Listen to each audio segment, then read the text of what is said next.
Welcome to this afternoon session. Amazing to see so many of you.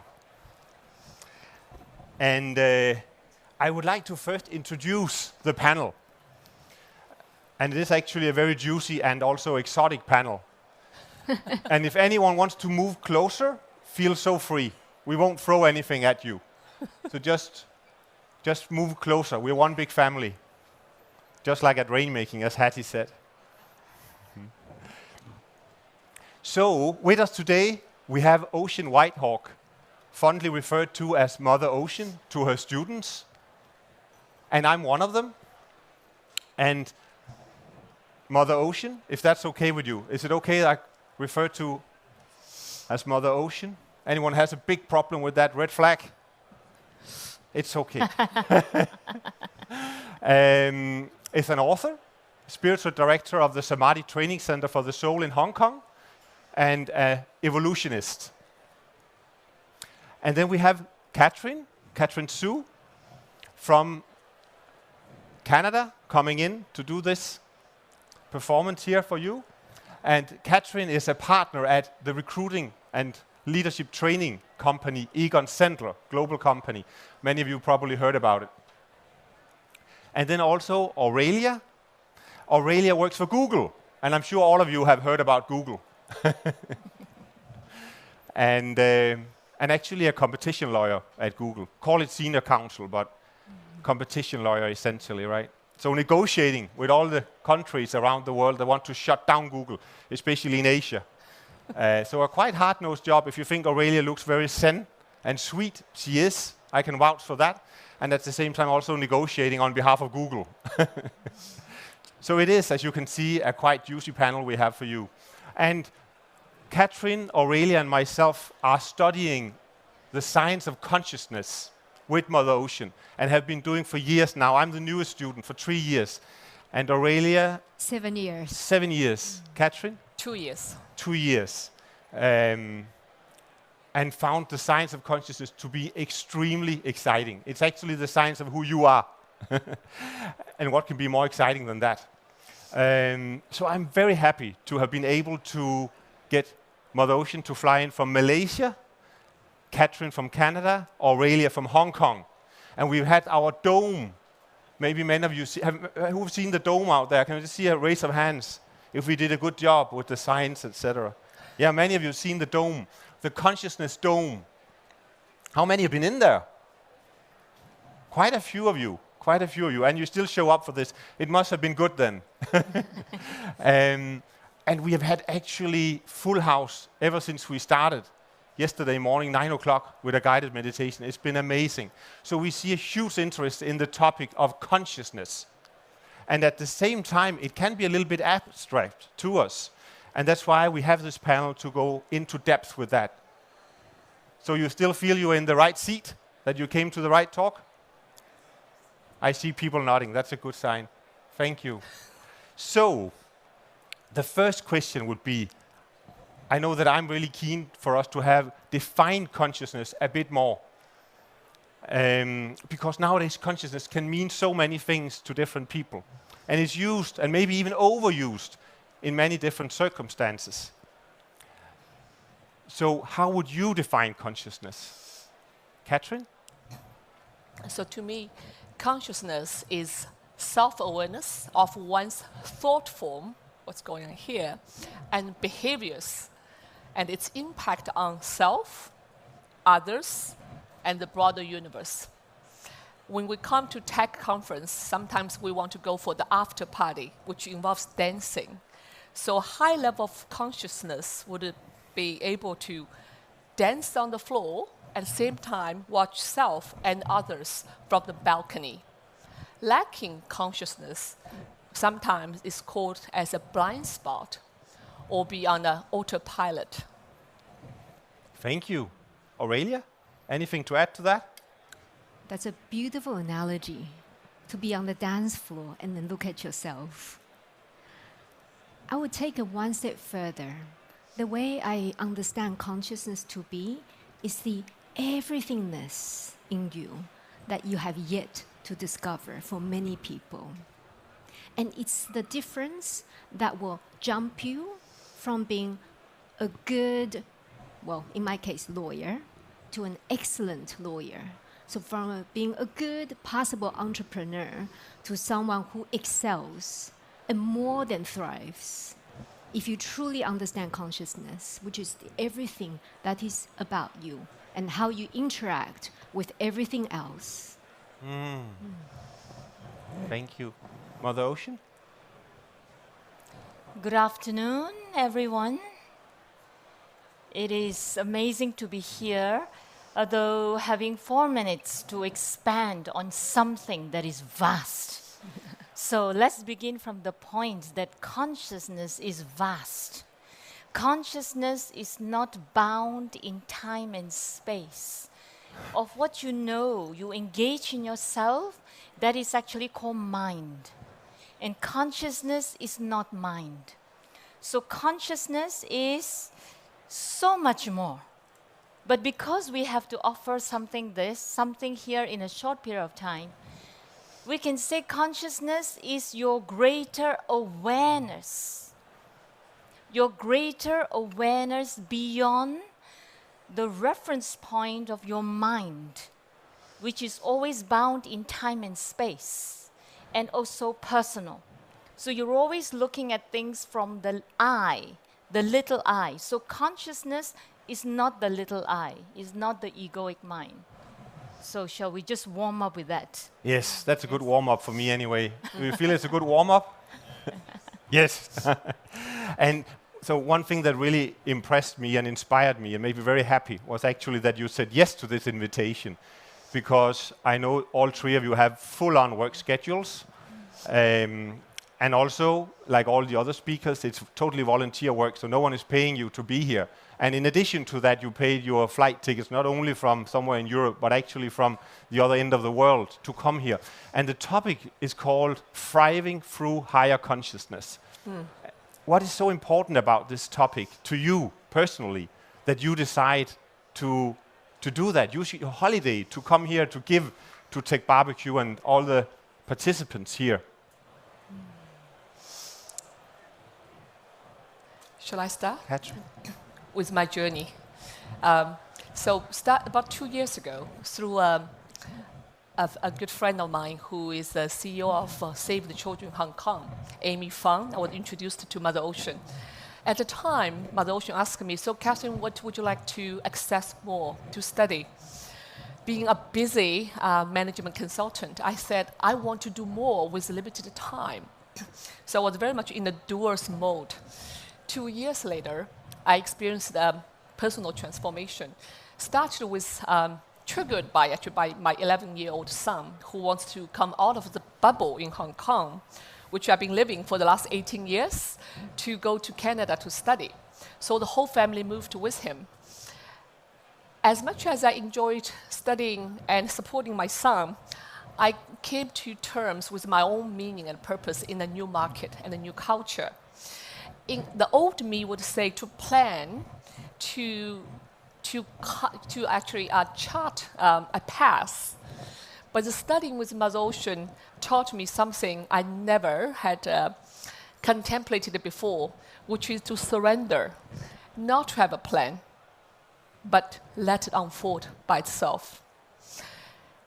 How I experienced it was by letting go what I used to know and be familiar with, and start to open my senses, see the change of the seasons, smell what's surrounding me, and being fully engaged with everyone I have encountered on this journey.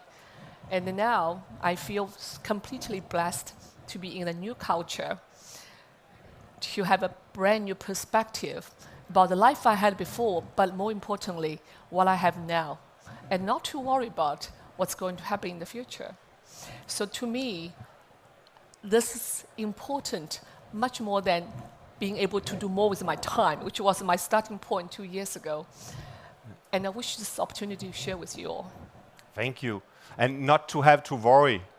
How many in here worry sometimes?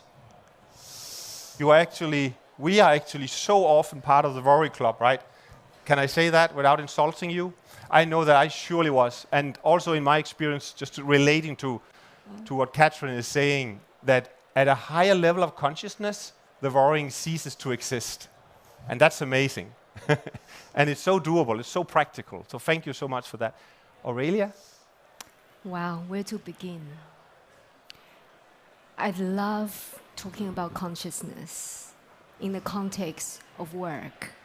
I spend a lot of time at work observing the way people interact and how we drain energy by not unifying.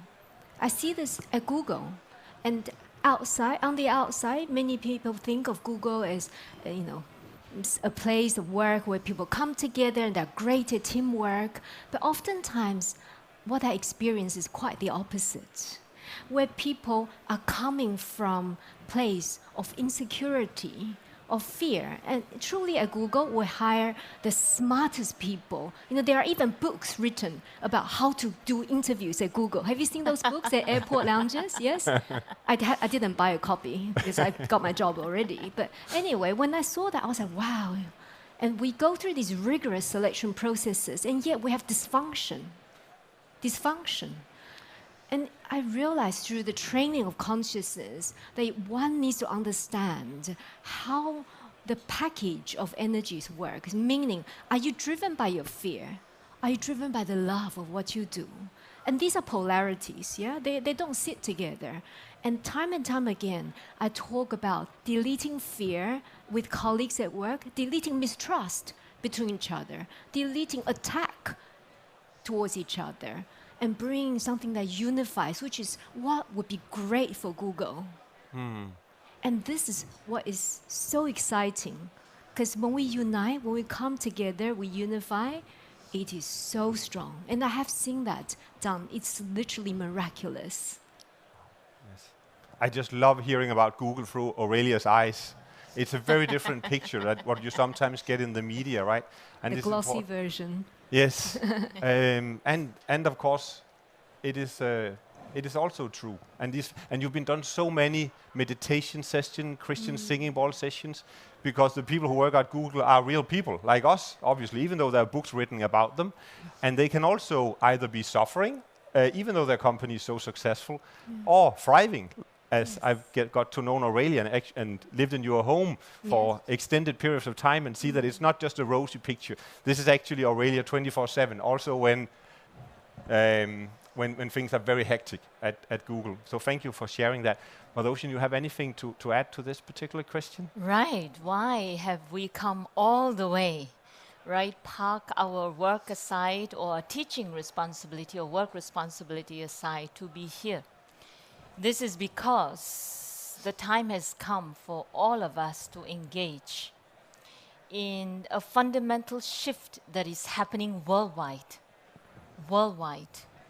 So, and this shift that can only happen if we all come together and change the way we see ourselves and change the world we see the world. So you don't see yourself through your own mind. Mind produces a lot of self-doubt.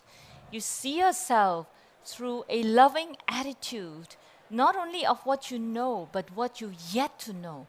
So be on the journey, right? The journey for consciousness is into the unknown, and that's what is so exciting, as you say. But the reason for me to be here is because each of us matter. We need to come together in partnership. So when the United Nations brought out these 17 Sustainable Development Goals that in 2015 that we need to attain them by 2030, from no poverty to zero hunger, etc., good health, good education, clean water, sanitization, we cannot achieve them if we don't shift our consciousness, right? From only self-focus to the human family. So we are here, and I am here for that, for partnerships with all of you. Shall we do it? Yes. Shall we do it? Yes. Thank you. We'll take your word for it. And Madhushan doesn't work for United Nations, by the way. Luckily. Luckily. Luckily. Because, why do we say luckily? Because now we have all these formats and good intention, but often a person have their hands tied behind the back and they can't really do the work well. Like a teacher cannot really change the system of education. Does that make sense? So we, each of us, we don't need to be part of something other than the movement of awakening, to wake up to the consciousness that is within you. Means deeper, broader, vast perspective. Oh, thank you.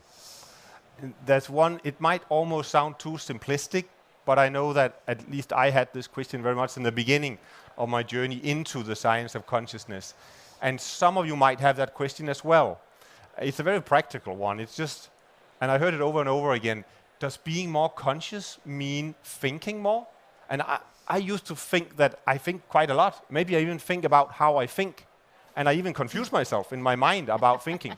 So am I thereby very conscious? What would you answer to that? If Auraellia? I may, Yes. if I may. To me, being more conscious actually means slowing down. Slowing down. So that you actually catch yourself. First you catch your breath. You know that wonderful feeling of finally slowing down and you catch your breath? Then you take a hard look or loving look at what's going on the inside.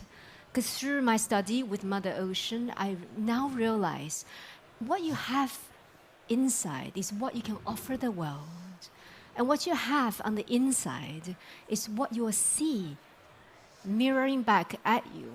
So if I'm somebody who is full of insecurity, jealousy, and fear that I will not achieve, I will not proceed, will not do well in life, then I'll have all these challenges facing me. And I did before I met Mother Ocean. 7 years ago, I was a highly smart lawyer, working very hard, being a total martyr, and feeling totally victimized.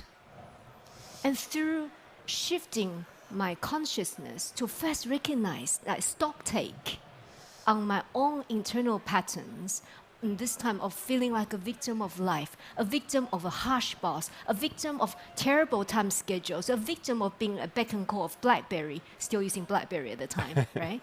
So then I could then do something about it. And in this case, is to shift out of that low realm of existence. Delete the fear, delete this insecurity, the judgment of the self, the non-self-love, and then move up and become empowered, and then become a life-giving force. Rather than someone, people who complain a lot, they drain. You have friends who complain to you, right? Family members. They really drain you.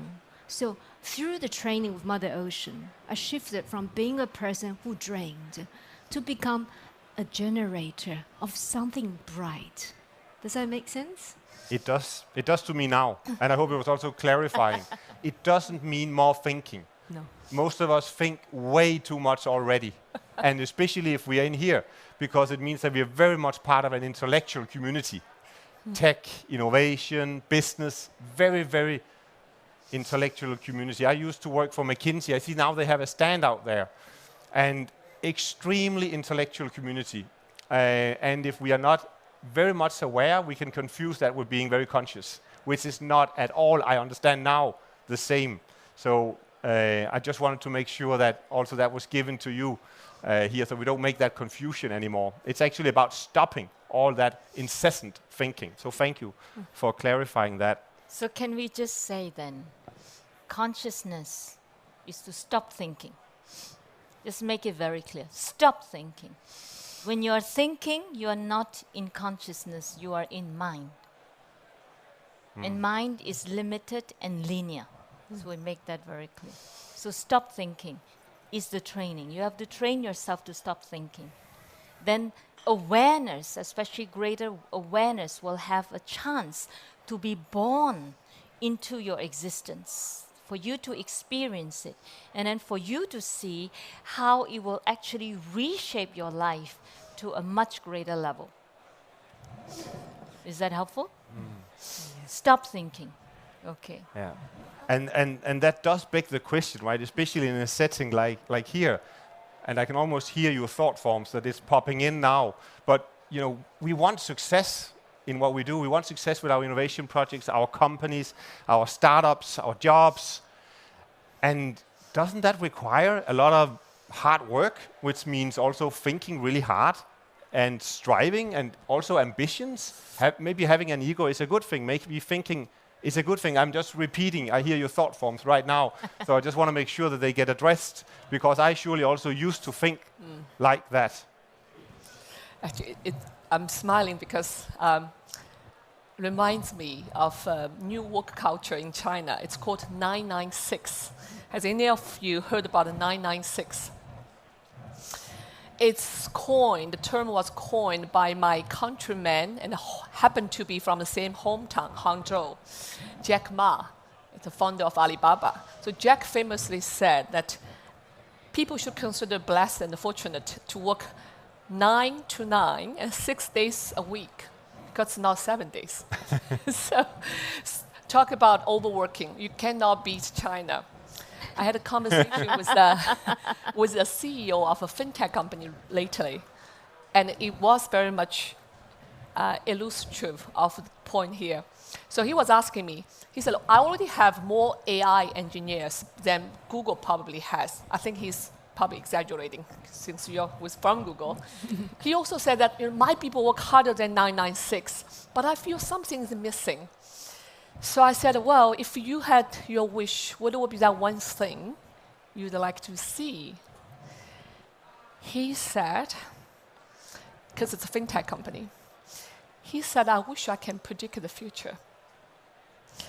At that point, I said, Mr. Chairman, if you can just slow down, the future will whisper to you. You are too busy right now. You don't hear the future that's here talking to you right now. Yeah. Thank you for that. Thank you. If I may add, totally resonating with what Catherine has just shared. To me, mind is a tool. It's a wonderful tool. We've all been gifted. Yeah, we all have a brain, we have a mind. But it's that I noticed before I started to train, to understand, I was being run by patterns in my mind. I'm not okay. I must do this. So the patterns. And then having it unwittingly overtake everything that I do. Does that make sense?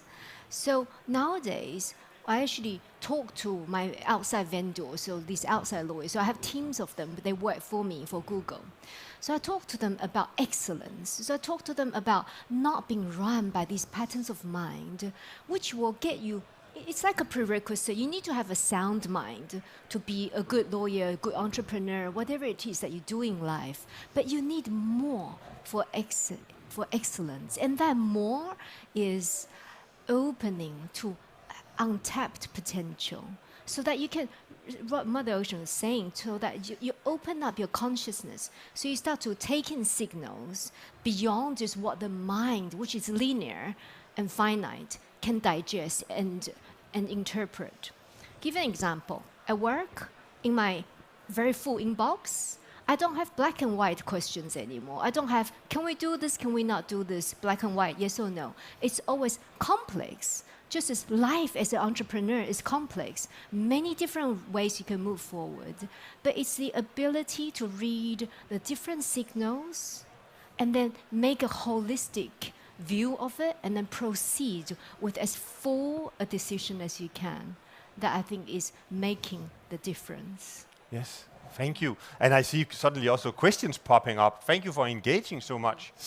So if you look down on your phone and you're typing something, it doesn't necessarily mean that you checked out. It can also be that you are very much engaging. So thank you for that. And let's attend to them. Yes, should we? Checking how is our time. We have another 15 minutes. Okay. So how do you practice? And I know that's a word that you like a lot, Mother Ocean, practice. How do you practice not thinking? and increasing your awareness. Okay. So this question also linked, there was another question that says, how do I start my journey towards higher consciousness? We can actually tend to these two questions at the same time. Yes. The only way you are going to start this journey is not by going somewhere else, but to come into yourself. This is about you entering into the inner domain of your being. And your mind cannot take you there.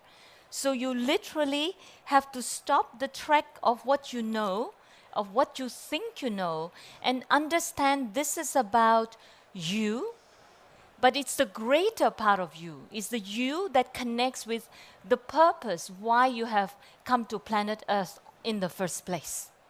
Not because, why you do what you're doing. There has always been and there is a fundamental reason why you have chosen to be born during this time on planet Earth, because many things are happening on an inner level, shifting. We can see it even in businesses. They talk about purpose. They use the word consciousness. They use the word corporate social responsibility. So to tend to how do you begin? You begin by saying to yourself, I need to be on this journey to find out more about the science of what I am. Okay, and how do you do that? Okay, here, practical steps to calmer, quiet mind. Easy. Do you like easy things? Oh, yes. It's so easy you could miss it. Slow down and breathe consciously. And as you breathe, not just an act of I'm breathing, breathing and connecting at the same time with yourself. As you breathe, let's all do this right now. So when I signal in, this way the in-breath continues to go in, okay? And the chances your in-breath will be a lot more shallow and you will stop, okay? But let us do it and find out, okay? Taking a breath in.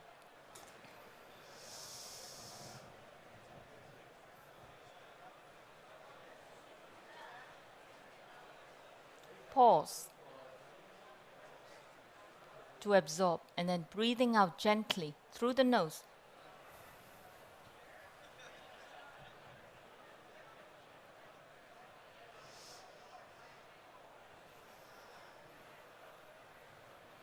Pause. I'm doing the same as you. In.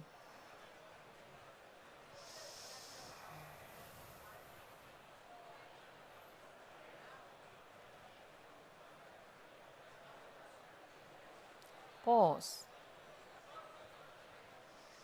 Out.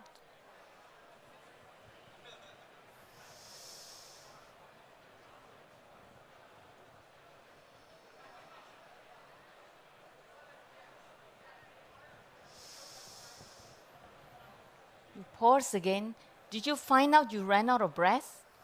Long before the hand stopped. That is how shallow you connect with yourself. So start by this practice. Train yourself to breathe in deeply into your being. So we call this breath down through my body, loving breath. Not just breathe in, because we want to make this practical for you. Is this useful for you? If you were to count about when the in-breath, at least 12 seconds, and you pause. Pause is the moment that gives you a chance to connect. Because the problem in the world is through lack of connection. Connect. If you don't connect with your core, with your center, you do not connect with anyone else. Not your family, not even your children. You will be surprised how little we connect. So to connect deeply, not connect superficially, depth. So is this helpful to how you begin? Take this with you. You practice 5 minutes every day. You notice there will be a shift in your brainwave and also in your mindset, and you will experience the difference within you. It is not a quick fix. It is a consistent practice. That's why Beloved say this is a favorite word of the teacher, practice. You don't need to be a perfect self, but you be smart and have a perfect practice. Don't let your mind make all sorts of different excuses why you can't do it. As we said earlier when we had the session in the dome, don't try to find time to do this. You will never find time. Your ego makes sure of that, that you don't find time. You need to give yourself the time, you need to make the time, and you need to give time. Can you see the shift? So this is what we say, mind and consciousness. Shift. Yes. And I have yet to meet someone who says that they meditate and it's terrible, it makes their life worse. That's not what they say, right? So many of us have the intention to meditate, and everyone I meet and talk to about it say that I did it for a while, I had some problems, I did it for a while, it made me feel so good. Yeah, and then I stopped. And that is not the way of Mother Ocean. And this is why the practice part is actually very, very important. It's a bit like also being a marathon runner, right?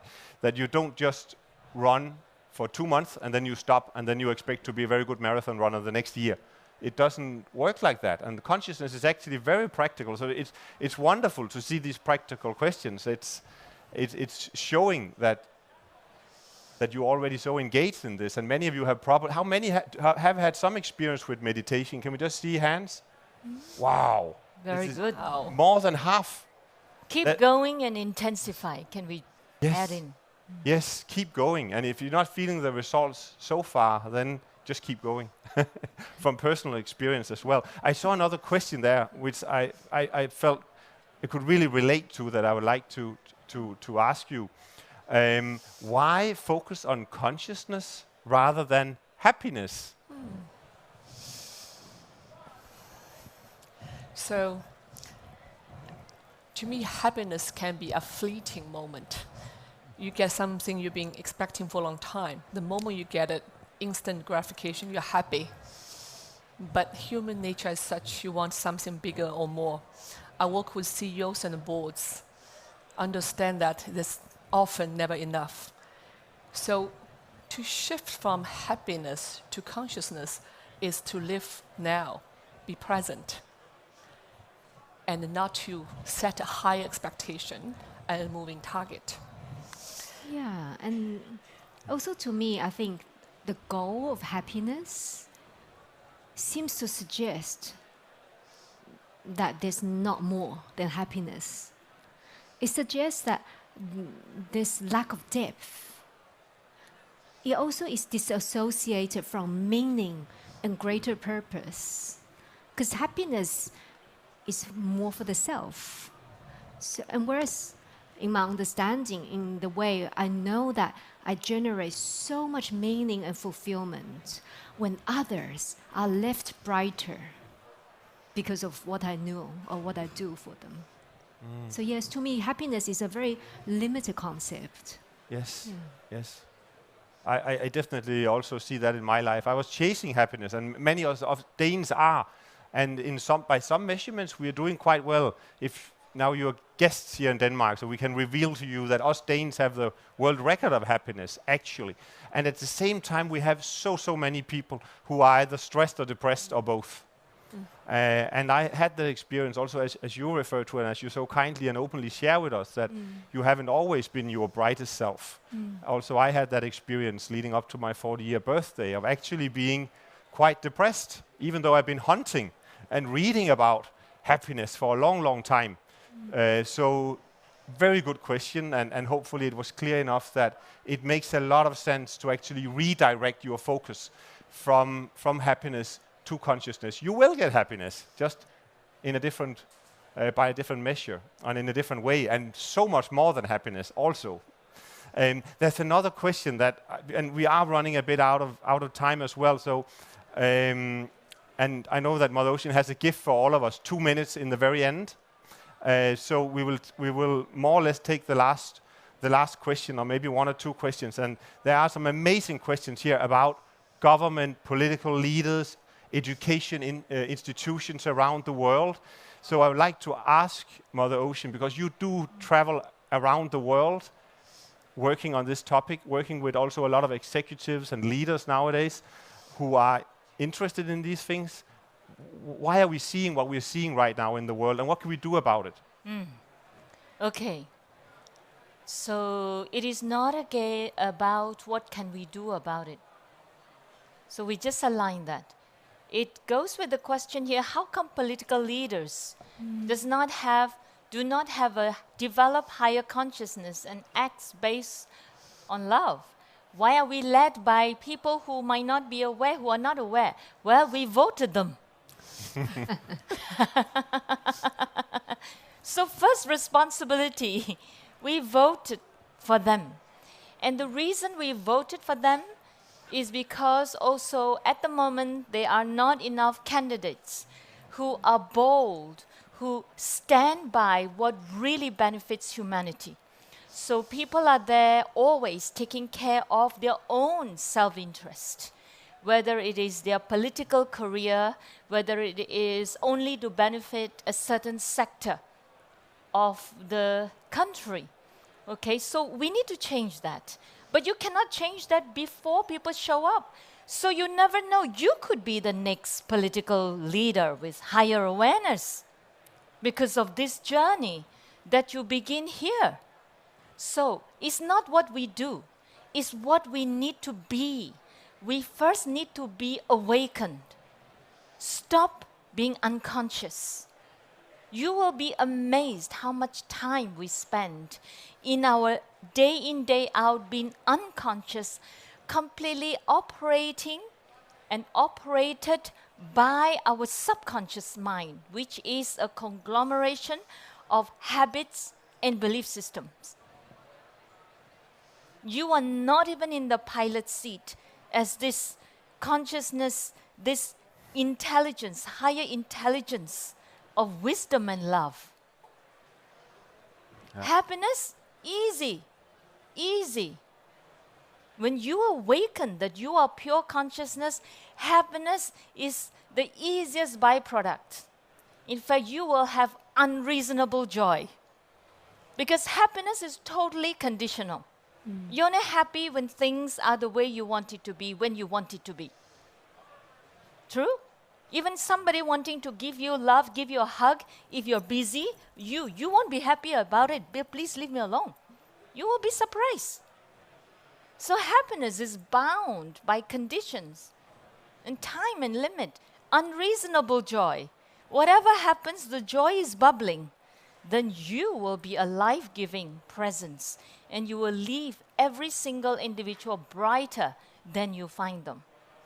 Yes. So it has to be what you are, not what you do. The doing arises spontaneously. Spontaneously. You have to discover the magic and the effortlessness of the soul. Consciousness connects with your soul. Human being is the soul. Human is the 10% you. The 90% you is the being, is the soul. If you don't study the science of the soul you are, then you only have, no matter how smart a human you are, you will only have 10% to live your 100% life. That's tough. And if you want to learn more about the night, because now Hattie also is a very good timekeeper. Impressive. We went on right 2 o'clock. I don't think it's ever happened for TechBBQ before. So Hattie is doing a really good job, and now I know why, because she has a very intense look back there. And that's wonderful. And on the note of those 90%, then we are still in the dome. After this session, yes, Mother Ocean will facilitate the grand finale. And you are all very invited. I don't know if you can all be there, but we will make it work. Yes, bring your questions, please. And then bring your questions, and we can go more into it. Yes, and want to say this is a love story. When it's to do with consciousness, it is a love story. And you need to fall deeply in love. You do. The world is waiting for more love. It really is. Thank you so much. And there was a question of a practical mechanism, and I think that ties beautifully to a 2-minute exercise. If Hattie, do we still have 90 seconds, 115 seconds? Amazing. 120 seconds, I think I negotiated. 120 seconds? That's 2 minutes for the great compassion meditation. Okay, 120 seconds. Close our eyes. Let's make these 120 second counts. Take a breath, the same deep breath. Take it right deep. Push through the boundaries of mind, of belief.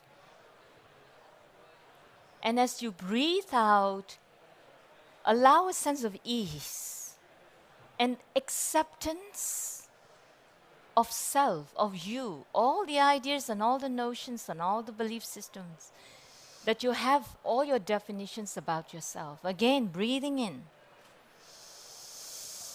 And the next breath, breathing in, letting go of what you think, how you think of yourself. Letting go and say, I am. Just I am, without nothing behind it. I am. There's a powerful vibration in I am. And the next breath, breathing in, and feel so much compassion for the human self that has strived so hard, worked so hard, pushed so hard, that has suffering, pain, struggles. Feel so much compassion for the self. And in this place that is spacious, more spacious than before, now take a moment and let us all connect with 7.7 billion of our human race. There's only one human family. That's all of us, breathing in and feel so much compassion that each and every single one is simply doing the best they know how at the moment, including those beloveds who may have caused friction, conflict, difficulties in your life. Take a moment to feel so much compassion for them, just as you feel compassion for self. And take a moment to just rest without going into the story at all, but just rest in the feeling, in the vibration, in the field of compassion, which is total acceptance and unconditional embrace. Embrace, beautiful word, unconditional embrace on self and on others and on all. And then one final breathing together as we breathe in, deep down through my body, loving breath, and smile to your heart. Smile to your heart. And that is our beautiful cue for coming back. Gently bring yourself back into this space.